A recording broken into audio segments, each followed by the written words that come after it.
decide which stage to go to. And as you can see, we have all the emblems for the Chao world completed, all stages, all A ranks, all of them have emblems, all A ranks have been achieved, which is sweet. So really, the only things that are left to show off and get emblems for are going to be the kart race as well as the boss rush. This is going to be fun. Let's get started with the kart race. For kart race, we have 3 courses in the course, 6 characters to choose from. Each of them have their own standard karts and each of them have different stats all around. They also have hidden karts of which you can unlock. These karts can be unlocked by achieving all A ranks in all of their respective stages, which you can access after unlocking them by pushing up while highlighting the character. The karts themselves for the hidden karts are quite drastically different and have different stats as well, so keep this in mind. And sometimes the hidden karts are entirely different characters, which is kind of interesting. For the most part, most characters maintain, most of the characters are maintained for each of their karts. However, some characters such as Tails and Rouge have entirely different characters to replace them. Alright, now then, let's go ahead and take on the first race and take on the beginner. Actually, before we do that, after choosing a kart, you can choose between one of 3 stages. We have beginner, standard, and expert. If you know anything about drifting abuse, you're definitely going to be using it here. And you're going to be doing it a lot if you want to win these races. Speaking of the races, you do have to win in order to be awarded the emblem. Don't worry about the time limit. There is no time limit. The time displayed as the best time is the de facto 30 minutes, which you should be able to finish this in way more time than that. Seriously.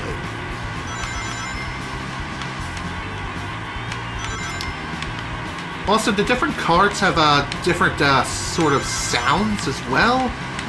And another thing worth mentioning too is that the courses are all the same every time. The beginner course really doesn't have too many turns. So if you're not exactly a master of drifting, don't worry too much about it here.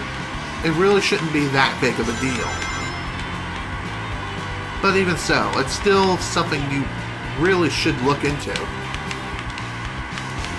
As you can see, we're kind of like being left in the dust right now, but I think as long as we manage to maintain a good amount of speed throughout the entire race, and at least finish the first lap, we should be able to catch up to everyone else.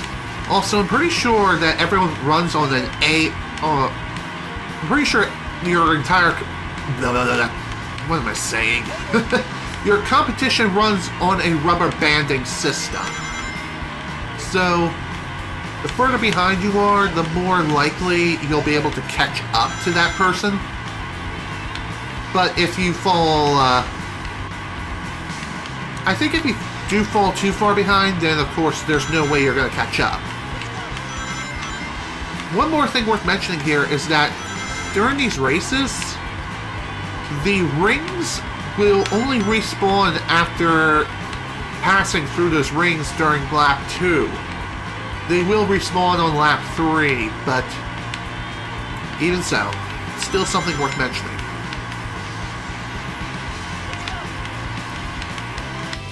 Here we go. All done with that one. On to the next. By the way, you can race... No. What I'm trying to say is, you can get these emblems just by using the standard karts without using any of the hidden karts if you so wish. So that's something worth mentioning. Now for the standard course. This is a course where it is a bit more difficult than the beginner course for sure. And this one is going to test your abilities to drift. Not so much drifting abuse, but definitely drifting to make sharp turns.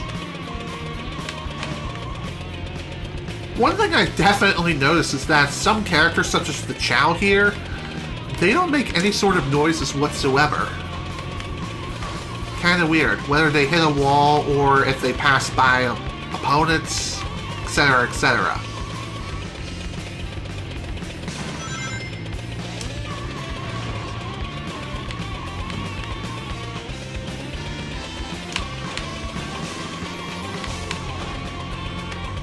Also, don't worry about whether or not you'll be able to pass by opponents on the first lap. Usually by lap 2, you'll be able to catch it back up to everyone and start making your move during the second lap. So that's something to keep in mind.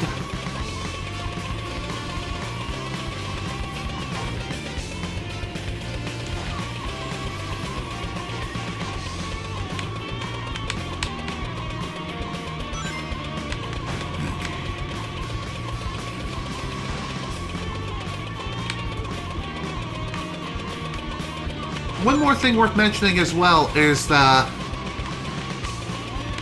there are only 3 courses and you just have to finish and more or less win all 3 courses in order to be awarded that course's emblem. There's really no need to play those courses again upon finishing, unless you just want to do so for fun.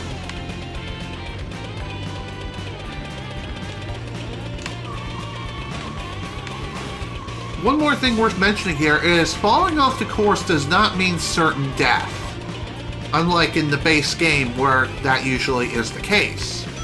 What happens is if you fall off the course, the game will more or less teleport you back onto the course. And I think you lose a bit of speed upon doing so, upon re-entering the course. Kind of like how Lakitu picks you up after you go out of bounds in Mario Kart. Same sort of deal here.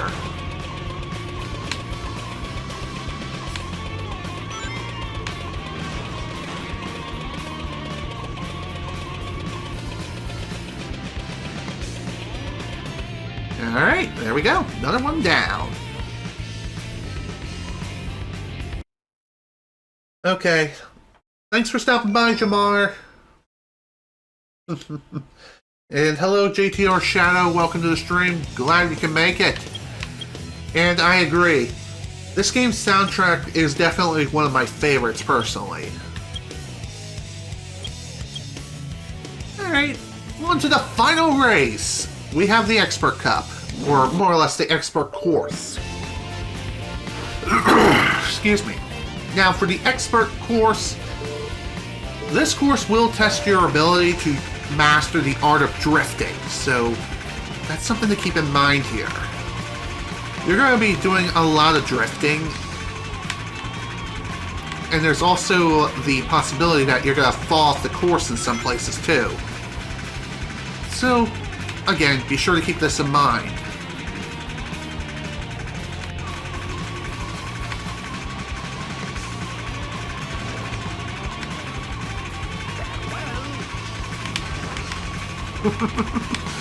Bye-bye. Out of all the hidden carts, of which one I think is the best one in the entire game, that's kind of debatable at best. I feel as though Eggman's vehicle is the best one, in my honest opinion. Shadow's vehicle does have the highest top speed, but absolutely horrendous acceleration.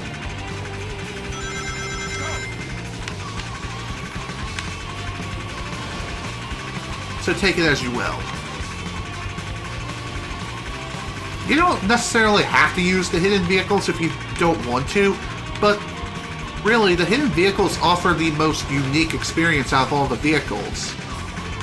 Another thing worth mentioning here is that Eggman's vehicle here in particular is the heaviest out of all the vehicles, so taking jumps is honestly not advisable here.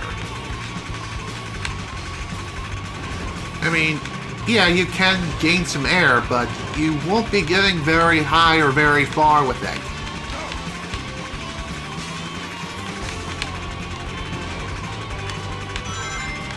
But to make up for the fact that you don't get to jump very far with it, you do have some excellent top speed and excellent grip.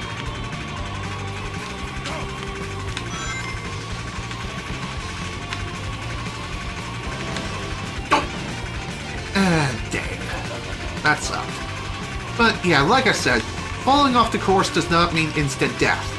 Thankfully, you just pop right back into the course, no problem. Just again, you lose a lot of speed upon re-entry. How did I spin out? What the hell? That was bullcrap. Well, whatever. It's not a big deal.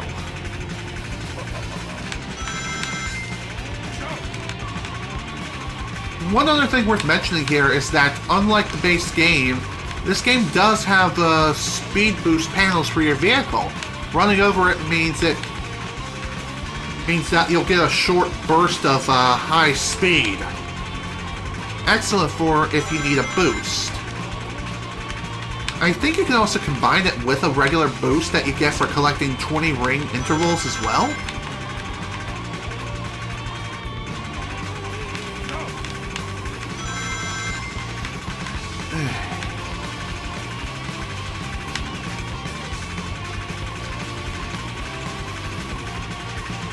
There we go.